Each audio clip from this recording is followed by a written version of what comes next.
Türkiýede tutsak edilen we soňra dereksiz ýitirim bolan türkmen blogeri Alişer Sahatywyň aýaly türk häkimetleriniň adamsynyň soňky ykwaly onuň nirede barada resmi düşündürüş, resminama heniz de bermeýändigini Azatlyk radiosuna habar berdi. Hiç haber yok. Hiçbir Türk yetkilisi iletişime geçmedi. Açan arızalarımı, даже işleme koyulmayan açan arızalarım. Advokat ulaşılan bilen yok даже bir dokumenta. Diýip Sahatywyň aýaly Gulala Hasanowa ne Sinop şäheriniň polisiýasyndan ne de Edirne deportasiýa merkezinden resmi jogap alyp bilýändigini belleýär. Ýatlasak 39 ýaşly Sahatyw 28 aprelde daňdan raýat teşkili näwelli adamlar tarapyndan tutsak edilip Sinop şäheriniň polisiýa merkezine alınıp gidildi. İlki onuň Ankaranyň Akyurt deportasiýa merkezinde, soňra da Edirne'däki deportasiýa merkezinde saklanýandygy ma'lum boldy. Gulala adamsy bilen soňky gezek 24-nji iýulda gürleşendigini we şondan soň onuň bilen ara gatnaşygyň ýitendigini aýdýar. Sahatywyň we onuň bilen tutsak edilen we ýitirim bolan Abdulla Orusowyň Edirne'däki deportasiýa merkezinden Sinop şäherine alınıp gidilendigi aklawçysyna aýdyldy. Emma Sinopda olaryň barandygy tasdiklanmady. Gulalanyň sözlerine görä adam hukuklaryny goraýan türk aktivistleriniň onlarçasy 14-nji awgustda Stambul şäherinde protest geçirip Sahatywyň we Orusowyň dereksiz ýitirim edilmegine nägilelik bildirdi. Protestiň izi süre türk häkimetleri blogerlaryň aklawçysyna dilden beren maglumatynda olaryň deportasiýa edilendigini aýtdy. Advokat aýtdy, belki dedi, bular dedi, az protest dedi, durdurma üçin dedi, yalan gepler bilediler dedi. Diýip Gulala şondan soň aklawçynyň Sahatywyň deportasiýa edilendigi ýa-da edilmändige baradaky resminamany almagy ýygyderli synanşandygyny hem aýdýar.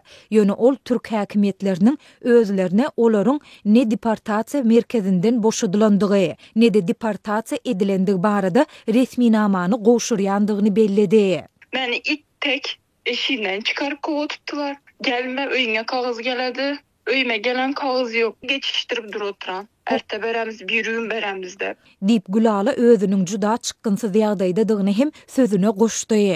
Bir yetkili çıksa, şöyle dese, ya Türkmenistan'da bolsa ben Türkmenistan'a gitsem. Bana şunday zor geledi. Her gün beçelerim soruyordu. Ene havar barmatamdan. Nerede tutup Diýip iň ulusy 16 we iň kiçisi 3,5 ýaşlaryndaky 4 çağanyň ejesi Gulala aýtdy.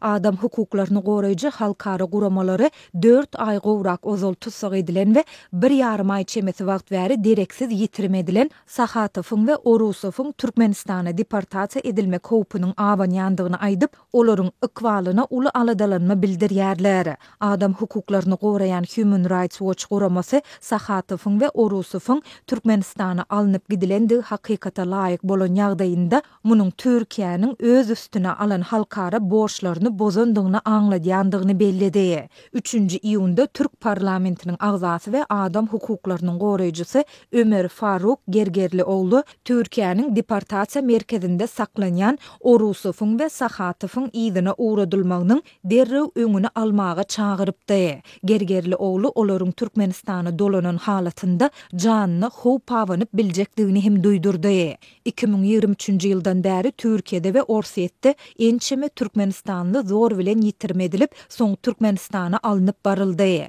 Olaryň arasynda Farhat Meymankuliýew, Mälikberdi Allamradow, Röwşen Gylyjew, Döwran Imamow, Maksat Baýmuradow, Serdar Durduliýew we Merdan Muhammedow bar. Olaryň bir näçesiniň ykwaly näwelli bolmanda galýar. 39 ýaşly Sahatywyň Erkin Garaýyş YouTube kanalynda Türkmenistandaky hökümetiň adyna tanqid edildi we ýurtda polisiýanyň edenetdiligi, korrupsiýa ýaly problemalar gozuldy. Orusowyň TikTok blogunda we 2024-nji ýyldan bäri alyp barýan YouTube kanalynda türkmen raýatlary türkmen jemgyýetiniň derwais meselelerini gozlady.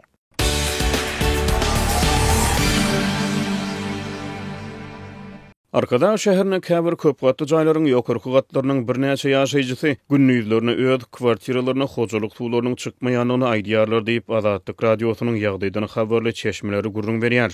Bize yerlik häkimiýetleri resmi görnüşde arz şikayet bildirmek gadagan. Sebebi şeýle şikayetler prezidente we hökümete garşy gitmek bilen deň derejede hasaplanýar. Diýip döwlet häkimiýetli şäher uglan edilen sebitin bir näçe ýaşaýjy saýdýar. Biz Sugupçunçuluk edarasynyň, güýç edaralarynyň, şol sanly prokuratura işgärleriniň galy bersede, kadiýetiň umuman Türkmenistanyň prezidentiniň wezipe belleýän emellarlarynyň üstünden arz edip bilmeýäris. Diýip olar sözüniň üstüne ýetirýär. Täze şäheriň ýaşaýjylary ýokarky gatlara agyz suwunyň hemde hojalyk suwlarynyň çykmaýanyny notap diňe ýargy gijeden soň özleriniň suwdan peýdalanyp bilýänliklerini aýdýarlar. Bir ýaşaýjy haçan aşaky gatlardaky ýaşaýjylar suw sarp etmegi besedenlerini hojalyk suwlarynyň ýokarky gatlara çykyp başlaýanyny aýdýar. Adatlyk bilen aýry-aýrylykda gurrunda şolan ikinji ýaşaýjy özüniň kiri ýuýan maşinalaryny diňe gije ýarymdan soň iş edip bilýänligini aýdýar. Ýokarky gatlardaky ýaşaýjylar akşam çagy işden ýa-da okudan ýa-da öýlerine dolanyp gelenlerinde arkaýyn ýuwunyp suwa düşüp bilmeýärler. Olar haçan aşaky gatlardaky goňşulary uklap suwdan peýdalanma besedenlerinde ýuwunyp ardynyp suwa düşüp bilýärler. Diýip arkadagly ýaşaýjy aýdýar. Adatlyk radiosynyň ýagdaýynyň habarly çeşmeleri täze şäheriň ýaşaýjylarynyň öz aralaryna hususany dogry garyndaşlar, dostlar we tanışlar bolup şeýle şikayetleri ýuwaşlyk bilen pişirdiler häsiýetde dile getirýänliklerini ýöne resmi görnüşde ardy şikayet bildirip bilmeýänliklerini gurrun berýär. Maglumat üçin aýdylsa Arkadaş şäheriniň guruluşyny 2019-njy ýylda badyrga berildi. 3 ýyl soň 2022-nji ýylyň apreline Arkadaş şäher häkimligi esaslandyryldy. Şol ýylyň dekabryna Türkmenistanyň mejlisiniň karary bilen Ahal welaýatynyň edara ediş merkezi Änew şäherinden Arkadaş şäherine geçirildi. Ol 2023-nji ýylyň martyna ýörüýte kanunçylyk namasy bilen döwlet häkimiýetli şäher uglan edildi. Arkadaş şäheri eks-prezident Türkmenistanyň halk maslahatynyň başçyly Gurbanuly Berdimuhammedowyň dogluny gününe 2023-nji ýylyň 29-njy iýulyna dawraly ýagdaýda açyldy. Ýöne häzirki wagtda şäheriň ikinji tapyrynyň guruluşy dowam edýär. Döwlet telewizionyna görä Berdimuhammedow şäherde alınıp barlayan işleri hut öz şahsy gödäwçiliginiň astyna saklaýar. Tarp ýerde bina edilen ilatly sebitde bolup geçen ähli wakalar tamamlanýan guruluşyklar açylyp unutulmaga berilýän ýa-da düýbi tutulýan desgalar döwlet mediasyna ýurdun syýasy jemgyýetçilik durmuşynyň iň möhüm wakalarynyň biri hökmüne şöhrelendirilýär. Resmi maglumatlara görä şäher 70 000 ýaşaýjan ýetlenipdir. 2022-nji ýylyň dekabr aýyna geçirilen uçdan tutma ilat ýadynyň netijelerine görä şol wagt entek açylmadyk şäheriň 567 ýaşaýjysy bar ekeni. Ýöne-Adatlyk radiosynyň çeşmeleri we habarçylary takminan 2 ýyl ozal Aşgabatly telekeslerden Arkadaş şäherinden jaý satyn almagyň talap edilenini habar berdiler. Şonu bu şäherdäki iň ardan kottejlaryň $1 milyon $4 otoly kwartiralaryň $350 000 satylanyny habar berildi. Şu ýylyň ýanwaryna Adatlygyň habarçylary bu şäherde işleýän adamlara ipoteka esasyna şäherdäki jaýlardan satyn almagyň häkimetler tarapyndan maslahat berilenini habar berdiler. Şonu işgärler edilen teklipde 20 ýyllyk ipoteka jaýynyň ilki wada geçirilmeli töleginiň öýüň ullugyna görä 75-80 000 manat aralygyna kesgitlenenligi ma'lum boldy. Şeýle ipoteka sıra ilkinji 5 ýylyň dowamyny her aýda 500 manat, 5 ýyldan soň her aýda 1800 manat tölemegiň sorulany gaýdyldy. Şonu şäherde işleýän büdjet işgärleri özleriniň aýlyk haklarynyň 500-2500 manat aralygyna dony ünti çöküp ýeňillikli ipoteka esasyna satylýanyny gaýdylýan jaýlaryň tölegleriniň öz aýlyk girdejilerine gawat gelmeýänligini aýdypdylar. Adatlygyň çeşmeleri şu ýylyň iýul aýynyň başlaryna döwlet häkimiýetli şäherden jaý satyn alýan adamlaryň milletiniň türkmen bolmagynyň ýokardan tapşyryk esasyna talap edilenini habar berdiler. Şäheriň häzirki ilan sany barada anyk maglumat ýok. Ýöne hökümetçi neşirlere görä soňky 2 ýyl bäri ýyly her ýyl Türkmenistana täze ile geçilerini dünýä inýän çağalar geň tötenlik esasyna Arkadaş şäherine dünýä inýär. Ýa-da Türkmenistan 2024-nji ýylyň ilkinji bäbegi Arkadaş şäherine dünýä inipdi. Çağaçyga Arkadaş diýip at takyldy. Şonun 1 ýyl soňra 2025-nji ýyla geçilerini geň tötenlik hökümetçi neşirlere görä ýurtda ilkinji bäbek ýene-de Arkadaş şäherine dünýä inni. Köp gatly jaýlaryň ýokarky gatlaryndaky ýaşaýjylar hojalyk we agyz suwlaryna zar. Bu şäher Berdimuhammedowyň hut şahsy gödäwçiligi astynda saklanýar. Ýöne şäher barada aýdylýan ajaýyp sözler onuň akyl şäher atlandyrylmagy we beýleki ýagdaýlar ýokarky gatlaryň ýaşaýjylarynyň suw ýetmezçiligini ýaşyryp bilmeýär. Diýip arkadagly ýaşaýjy aýdýar. Biz şeýle problemalary özümiz dillendirip bilemiz ok. Adatlyk radiosunda eşitdirip berseňiz göwne jaý bolardy. Diýip ol pişirdap sözüniň üstüne ýetirýär.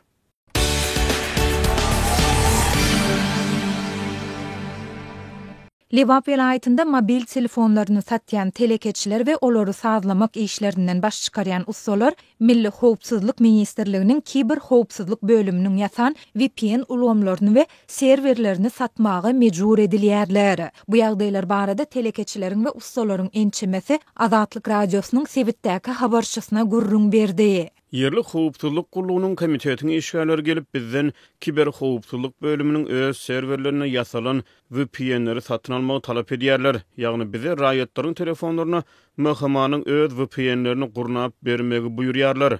Deep Liwaply smartfon telekeçisi anonimlik şertinde aýtdy. Howpsuzlyk işgärleri özleriniň bu talabyny awgust aýynyň başynda güýje girdiler. Olar talaby berjaý etmedik telekeçilere we ustalara uly möçberde jerime salynjakdygyny hem duýdurýarlar. Bu duýduruş zerarly Türkmenawat we Farab şäherlerinde VPN söwdasynyň mejburi kampaniýasy möwjalýar diýip ýagdaýlardan habarly Liwaply VPN ustasy anonimlik şertinde aýtdy. Ýylatyň internet elýeterligini 10 ýyllyklaryň dowamında berk gözewçilikde saklayan Türkmenistanda raýatlar internet petiklemelerini böwsüp geçip ýurtda petiklenen web sahypalara we sosial ulamlara girmek üçin VPN ulgamlaryndan peýdalanýarlar. Ýagdaýlardan habarly Liwaply IT hünärmeniň sözlerine görä, mahkama öz VPN ulgamlaryny türkmen bazaryna ornaşdyrmak bilen bir okda iki towşan urmaga synanýar. Birinciden gazanç etmek, ikinciden ýylatyň internet elýeterligini gözewçiligi artdyrmak. Misal üçün dürli VPN-ler we goşundylar üçün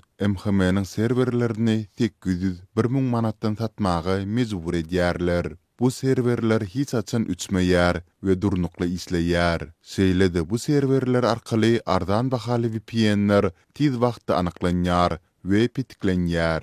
Dip hünärmen anonimlik şertinde aýtdy. Onuň tasdiklamagyna görä mahkama bu usul bilen hem interneti emeli çäklendirer hem-de türkmen bazaryndaky bästeş VPN-lerini we serwerlerini aradan aýrar. Türkmenistanda halkara habar web sahypalary şol sanda Azatlyk radiosynyň saýty şeýle-de bütün dünýäde giňden ulanylýan sosial ulgamlar Instagram, TikTok, YouTube 10 ýyllyklaryň dowamında petikli saklanýar. Bu saýtlara VPN-siz girip bolmaýar. Şu ýylyň başyndan bäri raýatlara VPN hödürleýän SMS iýerilmegi bilen bagly ýagdaýlar hem köpeldi. Mobil telefonlara VPN gurnap bermegi teklip edýän SMS-leriň gelip gowuşmagy raýatlaryň howpsuzlyk aladalarını güýçlendirip, munyň ýurtda gadagan edilen neşirleri, saýtlary iýerleýän adamlary anyklamak üçin häkimetler tarapyndan iýerilýän bolmagy baradaky çaklamalary döretdi. Mundan başga-da soňky aýlarda Instagram we TikTok ýaly sosial ulgamlarda türkmen dilinde gepleýän ulanjylar